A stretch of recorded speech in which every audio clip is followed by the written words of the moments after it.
It turns out corruption makes for strange bedfellows. We'll start the show in a way we've never started it before. We will hand it over to Ben Shapiro and Ted Cruz. Is this good for President Trump? Is it good for his agenda? Is it good for draining the swamp and getting things done? The answer is no, it isn't. It isn't. If you want President Trump to succeed, this kind of skeezy stuff needs to stop. Well, listen, I'm not a fan of Qatar. I think they have a really disturbing pattern of funding theocratic lunatics who want to murder us, funding Hamas and Hezbollah. And that's a real problem. I also think the plane poses significant espionage and surveillance problems. So we'll see how this issue plays out. How about that? Now, if the $400 million gift, the luxury Boeing 747 given to Donald Trump from a nation with ties to terror groups isn't enough for you, there is much more where that came from. Today, the Saudis rolled out the red carpet for Donald Trump. It's actually a lavender carpet. And Trump and the Saudi crown prince touted all the deals they say they're busy making. Saudi Prince Mohammed bin Salman promising Trump $1 trillion in investments in the United States. Of that, the New York Times writes this, quote, economists say that number, equivalent to the size of Saudi Arabia's annual gross domestic product, is not realistic. But if Trump and the Saudis' claims of $1 trillion to be invested in the U.S. isn't real, what is very real are all the business ventures that the Trump family has in store in the kingdom. There is, of course, the Saudi-owned golf tournament, Live Golf. Trump properties have hosted 7 Live Golf tournaments, but there's more. NPR reports this, quote, just weeks ago, his son Eric Trump, who runs the Trump Org, was in the region for the launch of 2 new projects with a Saudi developer, a high-rise Trump hotel tower that will have the world's highest pool and a sprawling Trump golf course with villas in Doha, Qatar. Trump will end his trip in the United Arab Emirates, where his son Eric Trump was touring that hotel tower with a pool 1,000 feet in the sky days ago. Here's what Eric Trump said then. I have to say, on behalf of myself, on behalf of my family, we love Dubai, we love the golf, we love the people. We have so many incredible friends here. We have such a great relationship between the United States and just one of the greatest places. And I'm proud to call so many of you friends. It's the president's son, but it's not just real estate deals at stake for Eric and his brothers and his family. Washington Post reports this, quote, Trump's family's cryptocurrency venture, already at the center of allegations of corruption, is increasingly intertwined with Middle Eastern investment. Last week, an investment firm backed by Abu Dhabi said it plans to plow $2 billion into the venture. That would be $2 billion poured directly into a Trump-owned cryptocurrency. What Senator Chris Murphy at the time called, quote, the biggest corruption scandal in the history of the American presidency. He'll join us in the next hour to talk about that. But the unprecedented spectacle of an American president and his family doing deals while representing the American people on the world stage is where we start today with some of our favorite reporters and friends. New York Times White House correspondent Luke Broadwater joins us from Saudi Arabia's capital, Riyadh. Plus, managing editor of The Bulwark and MSNBC contributor Sam Stein is here.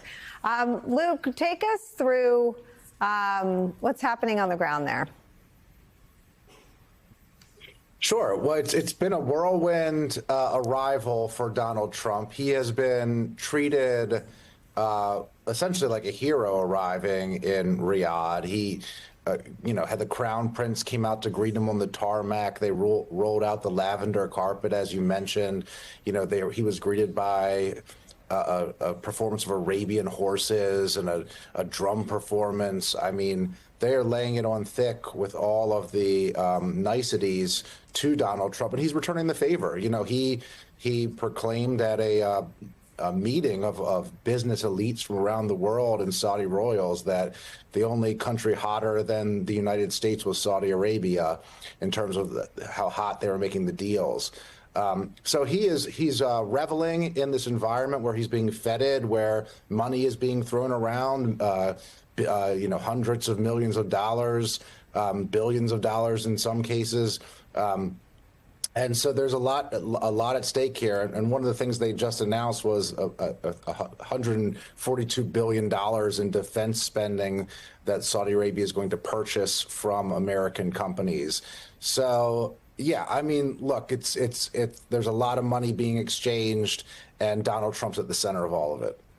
What is the policy purpose of the trip?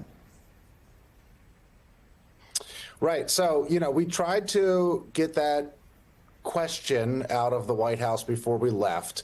What we were told was essentially the policy purpose was the deals. It was the economic relationships. It was transactional. It was about showing that Donald Trump can go to a country and bring home a bunch of business for American companies and open up doors for American companies in those foreign countries.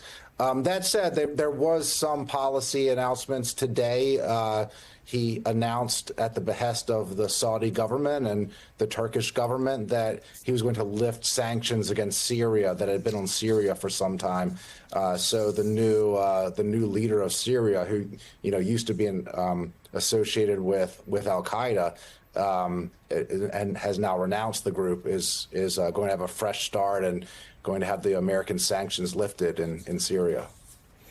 Luke, what is their explanation for why they are only going to 3 countries in the Middle East?